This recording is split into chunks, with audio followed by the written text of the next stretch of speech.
Ho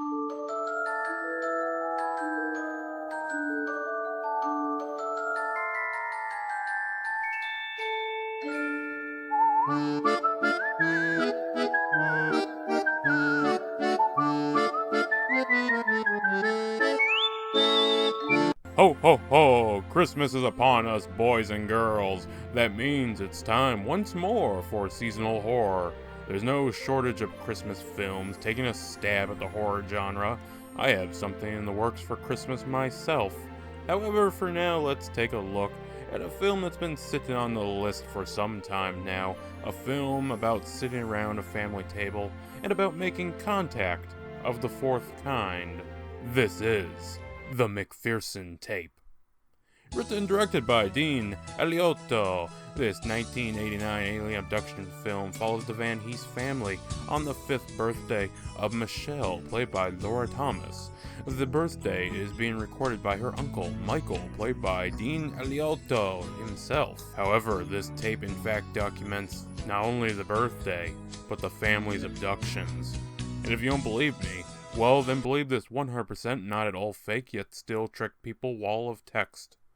I mean, don't get me wrong, Project Blue Book is a real thing, and of the 12,618 reported UFO sightings, 701 of them remain unidentified to this day. And yes, this is available, minus personal information, under the Freedom of Information Act. Well, back with the family, it's little Michelle's birthday. In addition to her uncle, there's her other uncle, Jason, played by Patrick Kelly. Her father, Eric, played by Tommy Giovancini. Her mother, Jamie, played by Christine Staples. And then Jason's girlfriend, Renee, played by Stacy Schulman. Last but not least, there's Ma Von Hees, played by Shirley McCalla. Things go well, people act like you expect when recording tech is brought out, and finally it comes time for Michelle to blow out the candles.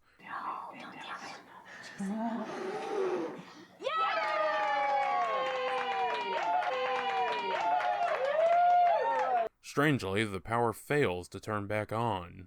Well, we're in the middle of nowhere, so time to march out into the dark woods and click back on the generator. The three men head out and spend what feels way longer than 20 minutes breaking each other's balls. They all become silent as off in the distance they spot some strange lights. Upon further inspection they find it's an alien craft, and for the budget being around $6.5 thousand, I gotta say, what you see of the ship looks great. The ship isn't the only thing being seen, as the aliens look right back at the gathered men. Oh, shit! You looked right at me! You looked right at me! Fuck! Oh, shit! Fleeing back to the house, the men try their best to explain, but considering the usage of alcohol, the prankster nature of two of them, and just the general absurdity, you can see why the women folk don't believe them. Doesn't help when a red flash disappears the moment everyone looks. So yeah, everyone just kind of forgets about it, and they finish up the birthday by lantern light. One oddity is all their watches stop, but oh, that's nothing. Bye-bye, everyone. See you all in the morning. But Michelle has done a doodle, leaving it with Renee. What is this? What the hell's your... What is this? Holy shit! That's a picture of one of the things that we saw up there! Oh, no. Jason and Michael realize it's one of the little gray men. Rushing outside, they get the attention of their family and bring them back inside. Hunkering down, they're screaming, shotgun waving, pointing in the darkness, and then something on the roof.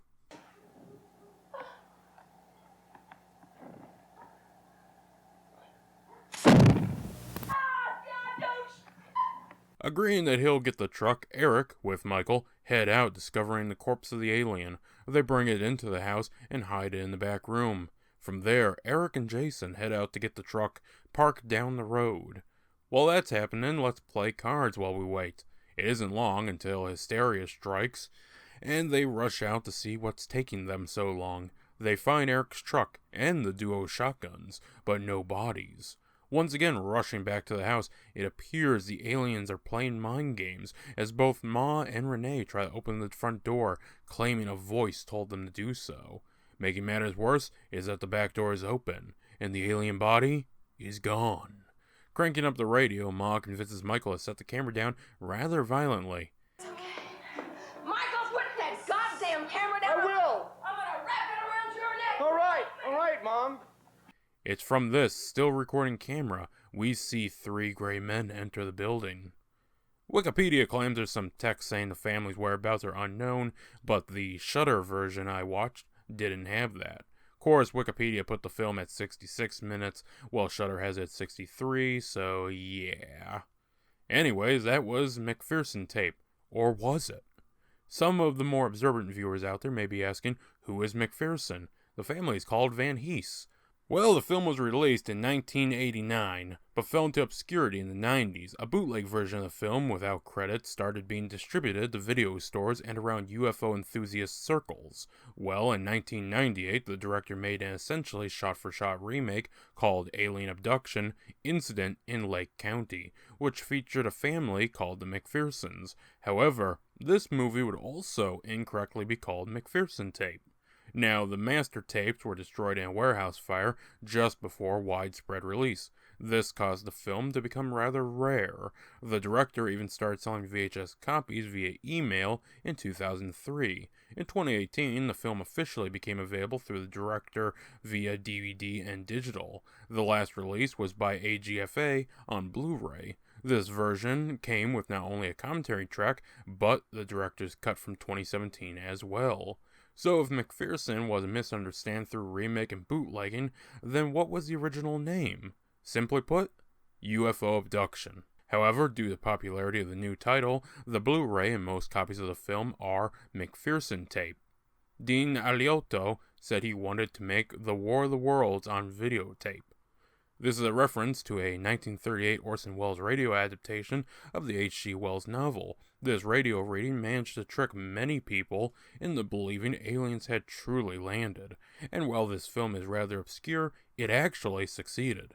Not so much in the public eye, but behind closed doors and certain circles, it caused a rather large splash. You see, the copies being pushed by bootleggers didn't include any film logos or cast credits, just the movie portion.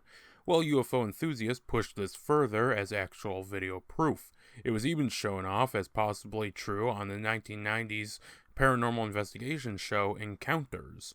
There was even rumors about an uncut 6-hour version being hidden from the public view.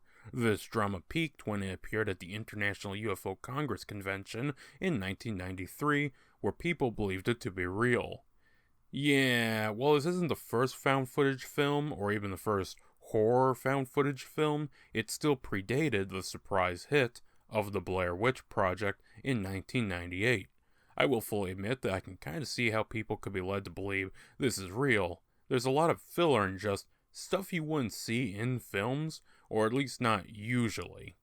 And while I can respect it for causing a scare and being of its time, the entertainment value of the film drops off significantly. There is a ton of filler to the point this could have been shaved down to 30 or even 45 minutes with nothing really lost. When the scares start happening, it's a lot of pointing in the darkness and screaming. I don't know about you, but that really doesn't do much to raise my tension, as I find myself more annoyed at the lack of anything. Then there's just the family, and while I can see it being rather realistic in people failing to deal with the situation, it's also rather odd when they decide to just go back to playing Go Fish for zero reason. No, the best parts are when strange things start happening, like the voices calling to them, or the characters complain about how hot the room is getting. I also enjoy just how blatant the film is with showing off the alien when it shows them. If you're thinking, those are kids in suits, well, you aren't wrong. There were 3 kids, in fact. Kay Parton, Rose Snyder, and Ginny Klecker, who this film, or at least its Blu-ray re-release, is in memory to. So that was UFO Alien Abduction, or McPherson Tape. Or hell, it had the working title, UFO File 77.